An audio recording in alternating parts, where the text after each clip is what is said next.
Baiklah, Assalamualaikum warahmatullahi wabarakatuh. Kita masuk ke pembahasan soal untuk materi yang lebih ke teoritis. Kita masuk ke nomor satu, yaitu apa itu input multiproses dalam ERP, dan berikan contoh terhadap implementasinya dalam sistem rumah sakit. Di sini ERP Resource Planning adalah sebuah sistem yang akan mengintegrasikan sebuah proses bisnis yang akan menghemat waktu dan menurunkan kemungkinan human error.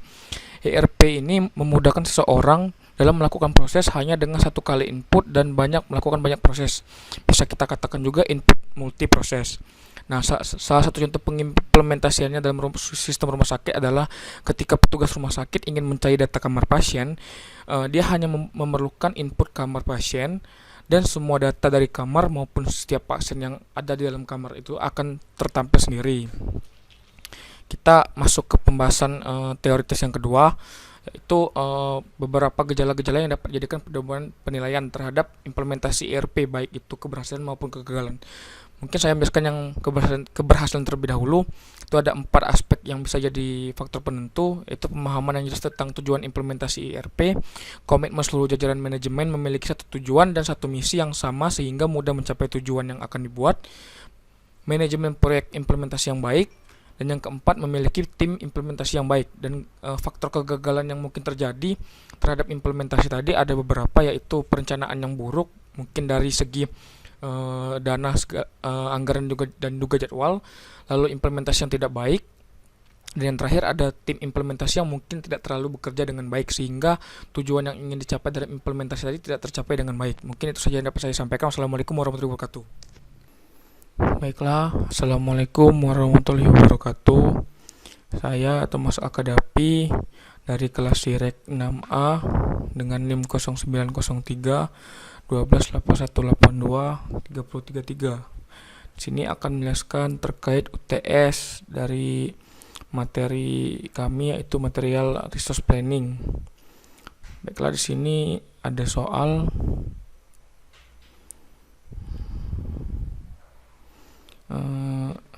Diagram sini menjelaskan bahwa untuk memproduksi barang D diperlukan bahan baku A, B, dan C, di mana kondisi keperluan dan karakteristik setiap bahan baku tersebut terdapat pada slide-slide di bawah nanti yang akan saya jelaskan. Nah, kita masuk dulu ke kondisi bahan baku D di sini. Di sini untuk kebutuhan bersihnya pada bulan pertama itu ada 10,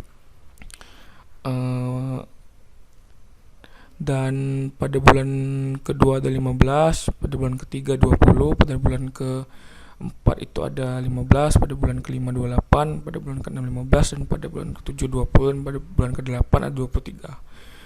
Nah, di sini untuk kebutuhan bersihnya kita lihat juga pada persediaan yang ada di tangan. Kita hitung dari sini, yaitu persediaan di tangan ada 18, dan kebutuhan kotor yang diperlukan pada bulan pertama itu ada 10. Maka persediaan yang di tangan bersisa 8. Selanjutnya pada bulan kedua itu kan dibutuhkan kebutuhan kotornya itu 15. Maka kita membutuhkan sisanya lagi, yaitu 7. Jadi dengan persediaan di tangan tadi ada 8 dan ditambahkan dengan kebutuhan bersih dengan 7, maka didapatlah kebutuhan kotor tadi 15. Selanjutnya kita masuk ke kebutuhan kotor pada periode ketiga, yaitu 20. Nah, di sini sudah masuk ke jadwal penerimaan persediaan, akan dimasukkan 25 barang lagi, maka sisanya yang akan dimasukkan ke dalam gudang ada 5. Selanjutnya kita masuk ke jadwal kebutuhan periode keempat, yaitu 15. Nah, di sini karena masih ada persediaan 5 lagi di gudang, maka kebutuhan bersih yang diperlukan yaitu 10. Nah, selanjutnya pada bulan kelima itu 28. Karena tidak ada persediaan di tangan, maka kebutuhan bersihnya 28. Selanjutnya kita masuk ke bulan ke-6. Kebutuhan kotornya ada 15 dan juga tidak ada persediaan di tangan, maka kebutuhan bersihnya 15. Begitu juga selanjutnya pada bulan ke-7 kebutuhan bersihnya 20, pada bulan ke-8 kebutuhan bersihnya 23, dimana menyesuaikan karena tidak ada persediaan lagi di tangan. Nah, offsetting ini sendiri merupakan persediaan 1 bulan sebelum, karena menyesuaikan dengan soal yaitu lead time 1 bulan. Nah, di sini pada bulan pertama menyediakan 7 stok untuk bulan kedua, begitu juga pada bulan kedua tidak ada pada bulan ketiga, dan pada bulan ketiga menyiapkan untuk bulan keempat, pada bulan kelima menyiapkan untuk bulan keenam, dan selanjutnya. Lalu kita masuk ke penghitungan nilai bahan baku D menggunakan fixed period requirement atau FPR dengan intuisi lot sebesar 4 bulan. Di sini berarti lotnya akan dimasukkan setiap jumlah kebutuhan besi 4 bulan. Nah, di sini bisa kita lihat pada bulan pertama sampai bulan ketiga ini kebutuhan bersihnya berjumlah 17, sehingga lot untuk bulan pertamanya 17 dan persediaannya juga 17. Lalu pada bulan kedua dibutuhkan 7 stok dengan persediaan masih 17, maka sisa persediaan 10. Pada bulan ketiga tidak dibutuhkan kebutuhan besi, maka persediaan tetap menjadi 10. Lalu pada persediaan pada kebutuhan besi bulan keempat itu ada persediaan 10, dan persediaan selanjutnya tidak ada karena sudah habis digunakan. Nah, karena sudah digunakan intuisi lot sebesar 4 bulan, ini kan sudah 1, 2, 3, 4, maka pada bulan kelima kita masukkan lagi lot yang sesuai dengan kebutuhan besi bulan 5, 6, 7, dan 8. Sini berjumlah 86. Dari sini kita 28 di sini kebutuhan besi pada bulan kelima dikurangi dengan 86 lot tadi, maka persediaan bersisa 58. 58 ini akan dipakai pada bulan ke-6 15 stok sehingga tinggal 43, dan 43 persediaan sini akan dipakai pada bulan ke-7 yaitu 20 sehingga sisanya 23, dan pada bulan ke-8 digunakan 23 dan persediaan tinggal 23, maka baiklah, karena keadaan bahan baku komponen sudah selesai, kita masuk ke soal atau pembahasan. Di sini ada 2 pertanyaan, yaitu tentukan nilai netting, looting, offsetting, dan explosion dari masing-masing bahan baku A, B, dan C. Baiklah, kita pertama-tama masuk ke komponen C, di mana diagramnya itu seperti ini, dari D menjadi 2C. Maka bisa kita masukkan kebutuhan kotor ini dari offsetting pada nilai D tadi, yaitu di sini dan dikalikan 2 pada setiap periodenya. Nah, di sini bisa kita masukkan 14, 0, 20, dan selanjutnya, menyesuaikan dengan offsetting yang ada pada pada bahan baku D tadi. Nah, baiklah, bisa kita baca seperti berikut. Di sini kebutuhan kotor yang dibutuhkan pada bulan pertama itu ada 14, sedangkan persediaan tangan tidak ada, maka kebutuhan bersih yang dibutuhkan yaitu 14 juga. Pada bulan kedua itu tidak ada, sehingga langsung masuk ke bulan ketiga yaitu 20. Sini jadwal penerimaan persediaan ada 8, maka barang masuk ada 8, sehingga bisa kita katakan 20 ini dikurang 8. Jadi kebutuhan besi yang kita butuhkan masih butuh 12 lagi. Dengan persediaan di tangan tidak ada atau habis. Hanya kita masuk ke periode keempat, yaitu membutuhkan kebutuhan kotor 56. Jadwal penerimaan barang ada 10, maka masih kurang 46 lagi. Gitu bisa kita asumsikan bahwa sisanya itu adalah kebutuhan bersih, yaitu 46. Begitu juga pada bulan kelima, kebutuhan kotor ada 30, dan kebutuhan bersih yang dibutuhkan juga 30. Pada bulan ke-6 itu kebutuhan kotornya 40, dan penerimaan persediaan ada 20 stok, maka dibutuhkan 20 kebutuhan bersih lagi.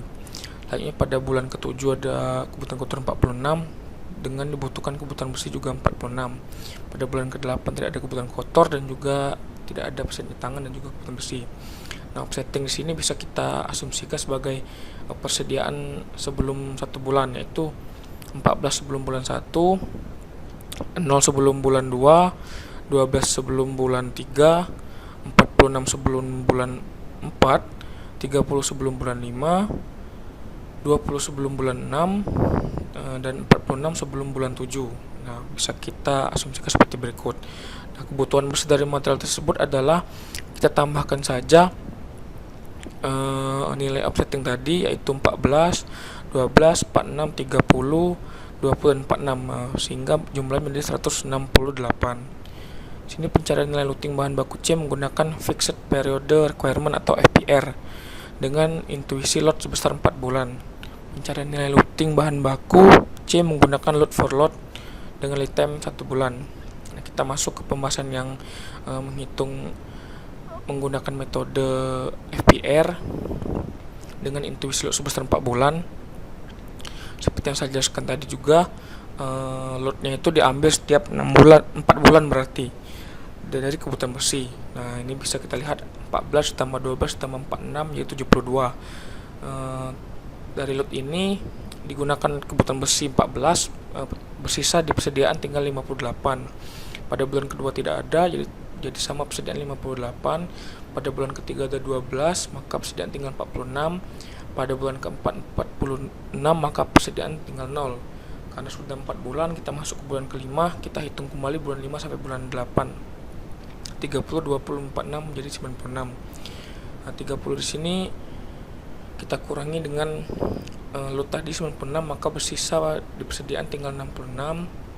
Kebutuhan bersih 20 dan pada persediaan tinggal 46. 46 ini dikurangi 46 pada bulan ke-7, maka persediaan sudah habis.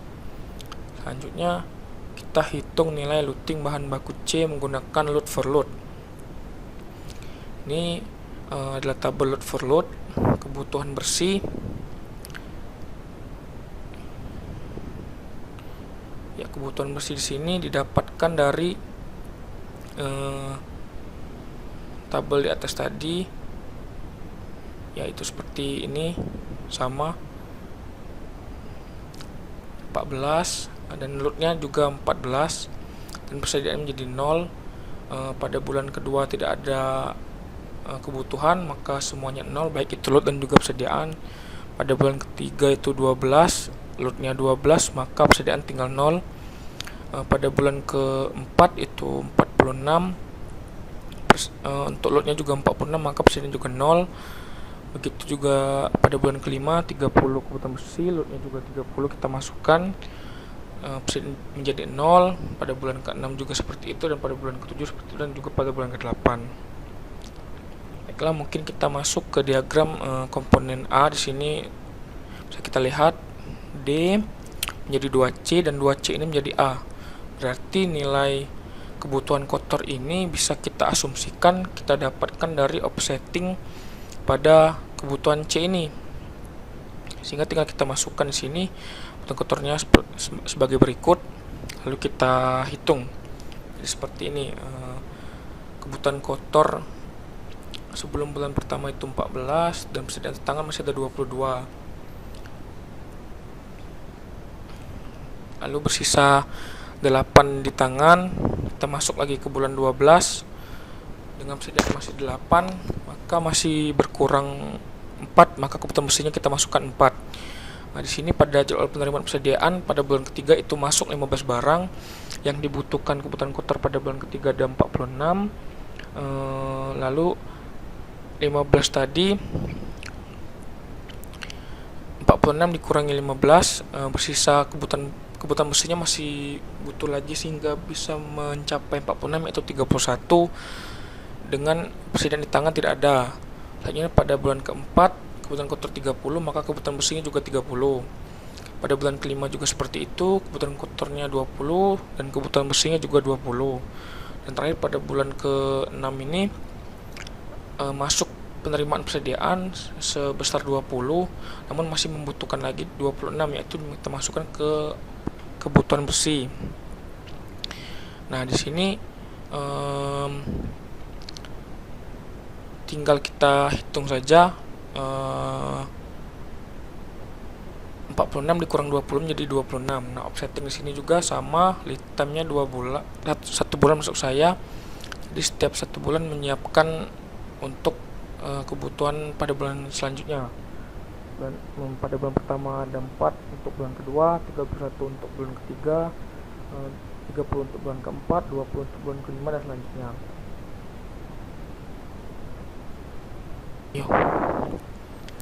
Dan 26 untuk bulan ke-6.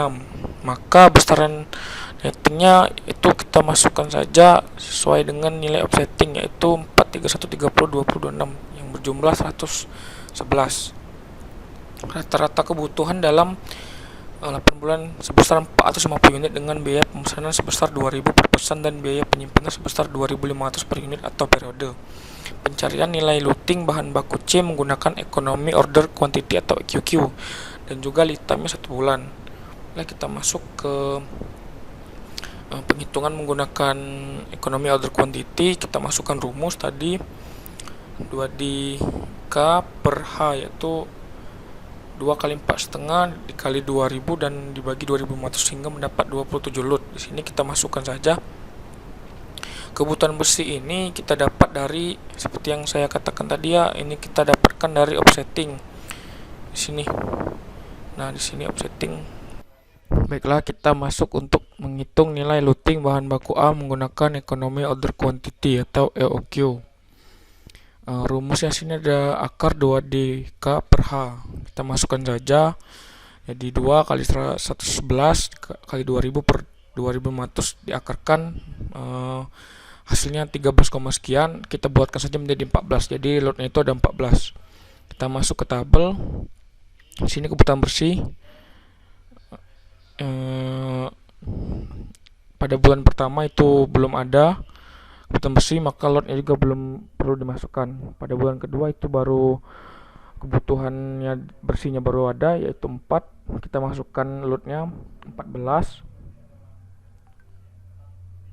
Jadi 14 dikurang 4, jadi persediaan di tangan atau sisanya ada 10.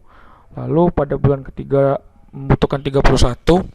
Karena lotnya tidak cukup hanya 1, maka kita masukkan 2, dan hasilnya jika cuma 1 mendekati 0, maka kita masukkan 2. 10 ditambah 28 menjadi 38, maka 38 dikurang 31 menjadi 7 untuk sisanya. Begitu juga pada bulan keempat yang dibutuhkan 30, sisanya tinggal 7, maka lotnya tidak cukup cuma sekali, maka kita masukkan 2 kali, yaitu 14 per 14 dan bersisa 5. Pada bulan kelima seperti itu juga, dibutuhkan 20, sisanya pada bulan kemarin ada 5. Lotnya tidak cukup jika hanya sekali, maka kita masukkan 2 kali dan sisanya tinggal 13. Namun pada bulan ke-6 sisanya ada 13, maka cukup lotnya kita masukkan sekali saja, yaitu 14 dikurangkan menjadi 1. Pada bulan ke-7 dan bulan ke-8 juga persediaan 1 karena tidak membutuhkan kebutuhan bersih. Maka di sini dapat kita hitung jumlah penyimpanannya itu, jumlah dari persediaan ini kita tambahkan lalu dikalikan dengan biaya penyimpanan, yaitu 38 kali 2500 menjadi 95.000. Lalu pada jumlah biaya pemesanan sini kita lihat pada lot ini berapa kali pemesanan, yaitu 1, 2, 3, 4, 5, 6, 7, 8. Ada 8 kali lalu dikalikan 2000 menjadi 16.000. Pada total biaya juga tinggal kita tambahkan sehingga menjadi 95.000. Komponen B atau diagram seperti ini, D yaitu 3B. Sini kebutuhan kotor ini bisa kita dapat dari nilai offsetting yang ada pada nilai D dan dikalikan dengan 3. Mungkin bisa kita lihat sebentar pada nilai D tadi. Ya, di sini kita kalikan 3 masing-masing ya. Setelah kita masuk lagi ke kondisi bahan baku B. Inilah kebutuhan persediaan di tangan pertama-tama ada 18, maka kebutuhan kotor yang dibutuhkan pada bulan pertama itu ada 21, maka kebutuhan bersih yang dibutuhkan masih kurang 3, maka kita masukkan kebutuhan bersih 3. Pada bulan kedua itu masuk penerimaan persediaan 10 stok, persediaan di tangan masih ada 10. Lalu pada bulan ketiga membutuhkan 30, persediaan di tangan masih ada 10, dan kebutuhan bersih yang dibutuhkan tentu saja tinggal 20. Masuk juga selanjutnya pada bulan keempat membutuhkan 84, dan penerimaan persediaan ada masuk 10, sisa tadi masih ada 20, maksud saya masih tidak ada lagi, maka kebutuhan besinya kita butuhkan 74. Nah, di sini kita masuk kepada bulan kelima yaitu 45. Kebutuhan besinya juga dibutuhkan 45. Pada bulan ke-6 masuk persediaan 20, maka kebutuhan besi sisanya tinggal 40. Pada bulan ke-6 membutuhkan 69, maka pada kebutuhan besi juga 69. Di sini offsetting ini bisa kita hitung lead time per 2 bulan, maka persiapan sebelum 2 bulan yaitu 3 ini untuk bulan pertama, 20 itu untuk bulan ketiga, 74 ini untuk bulan keempat, 45 untuk bulan kelima, 40 untuk bulan keenam, dan 69 untuk bulan ketujuh. Di sini besaran nilai nettingnya adalah kita masukkan sesuai nilai ini tadi, 3 tambah 20 tambah 74 tambah 45 tambah 40 tambah 69 sama dengan 251. Nah, setelah kita akan mencari nilai looting bahan baku B menggunakan metode fixed order quantity ya, untuk menentukan load dengan nilai intuisi 20. Lead time-nya 2 bulan. Baiklah, kita masukkan saja tadi dengan intuisi sebesar 20, maka loadnya itu berarti 20. Jadi kita lihat dulu sini kebutuhan besi pada bulan pertama itu ada 3. Ada 3 di sini, maka load yang kita masukkan 20 dan persediaannya masih 17. Pada bulan kedua itu tidak ada kebutuhan besi dan juga tidak perlu memasukkan load sehingga persediaan tetap 17. Pada bulan ketiga ini membutuhkan 20 stok, persediaan kita masih ada 17, kita tambahkan lagi karena kurang 20, maka persediaan tinggal 17. Di sini persediaan tinggal 17 karena sangat menjauhi dari 74 atau bahkan mendekati 0 untuk nilai persediaannya, maka kita tambahkan loadnya sebanyak 3 kali menjadi 60 sehingga nilainya menjadi 77, sehingga persediaan tinggal 3. Begitu juga pada bulan kelima ini karena mendekati 0, loadnya kita tambah juga 3 kali sehingga sisanya tinggal 18. Pada bulan ke-6 juga mendekati 0, maka kita tambahkan 2 kali saja cukup, sisa 18. Pada bulan ke-7 karena mendekati 0 juga, nilai sisanya yaitu kita tambahkan juga loadnya 3 kali sehingga persediaan tinggal 9. Dan pada bulan ke-8 tidak ada kebutuhan. Setelah yang terakhir kita masuk ke kesimpulan dari semua jawaban tadi. Ada beberapa istilah yang kita pakai tadi, ada 4. Pertama itu netting adalah proses menetapkan kebutuhan besi. Looting adalah pemesanan yang optimal berdasarkan kebutuhan besi. Offsetting adalah saat yang tepat untuk melakukan perencanaan pemesanan, dan explosion adalah perhitungan kebutuhan kotor untuk tingkat item yang lebih bawah berdasarkan rencana pemesanan. Maka dari penjabaran slide yang sebelumnya saya jelaskan, kita dapat asumsikan bahwa untuk mendapatkan bahan baku dipengaruhi oleh komposisi struktur produk lain sesuai diagram tadi yang nantinya dihubungkan. Sedangkan untuk bahan baku A harus menghitung bahan baku C terlebih dahulu seperti pada diagram tadi. Dari hitungan explosion bahan baku D, lalu kita akhiri dengan perhitungan sampai bahan baku A. Urutan perhitungan tersebut digunakan untuk kita menentukan kebutuhan berdasarkan urutan dengan menggunakan offsetting yang bertujuan menjadwalkan kapan waktu paling tepat untuk melakukan perencanaan pemesanan guna memenuhi kebutuhan besi. Mungkin itu saja kesimpulan saya. Saya ucapkan terima kasih. Wassalamualaikum warahmatullahi wabarakatuh.